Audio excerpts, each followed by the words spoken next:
September is Childhood Cancer Awareness Month, and the Red Cross hopes people watching this morning use the opportunity to donate blood for kids with cancer who need it. Right now, there's a huge need for blood for children with cancer. This year, National Cancer Institute estimates over 10,000 kids will be diagnosed with this childhood cancers. Many need regular blood transfusions during their treatment. So here to share more about childhood cancers and the need for those blood donations is the medical director for the Utah Red Cross, Dr. Walter Kelly. Appreciate you being here. Also joining us through Zoom is a man whose daughter passed away from cancer, Brady Flam. Brady, joining us this morning here from your home. Thanks for being with us here today. Thanks, Brian. You know, when we talk about cancers here with kids, this is just one of those situations that breaks your heart. Yeah, it really does. You think about the number of patients who are affected by this, and it isn't just the child, it's the family, it's their entire community, really. So, Dr. Kelly, how deadly are these cancers for these kids? Yeah, so fortunately, we're really good at treating childhood cancers, but we lose children every year. I mean, I participate in the treatment of some children with cancer, and they don't all make it. It's heartbreaking. And so you see some of those numbers of some of those kids who pass away. Obviously, Brady, his daughter, Millie, passed away a number of years ago. How long has it been, Brady, since Millie died?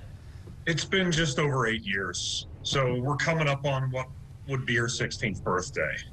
What type of cancer did she have? She had leukemia, which is the most common childhood cancer. And that was something I remember, like I was volunteering at Primary Children's Hospital at the time. I remember seeing her there, and she was such a sweet girl. Wonderful presence around her. And I think that's one of those things that people noticed about Millie. No, she was wonderful. You know, we lived in the hospital for over a year, and she was just always up there coloring and painting with a giant smile on her face, and, you know, took it in stride and made it easier on the rest of us. How often did she need a blood donation or blood transfusion? Oh, man, you know, she was in treatment for about 3.5 years, and we must have had 30 to 50 blood transfusions. And she'd have no energy, be totally pale, and, you know, just laying in bed, and they'd give her a blood transfusion, and immediately she would look healthy and normal and want to play. And it was just such an amazing thing for her. And we were always so grateful to be able to get a blood transfusion for her. It's amazing the difference that it can make here, Dr. Kelly. How many kids with cancer are like Millie? Yeah, so unfortunately, there's many children who do. They need both red cell transfusions and platelet transfusions. Platelets help them not to bleed while they're going through their cancer treatments, and so having both of those available when they need them is so essential. And obviously essential to their survival, I'm assuming, too.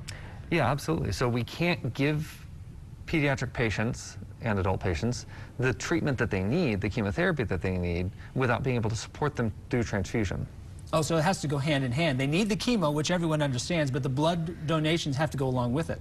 Right, absolutely. When they're receiving certain types of chemotherapy, they can't make their own blood cells.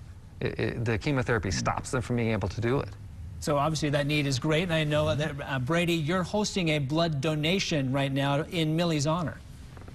That's right. You know, we do this every year to honor her birthday.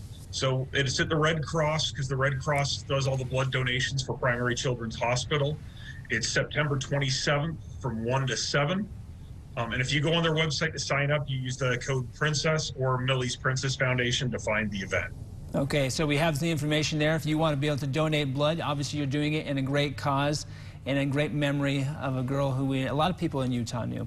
Brady, thanks for being with us here this morning. Dr. Kelly, appreciate you being here too.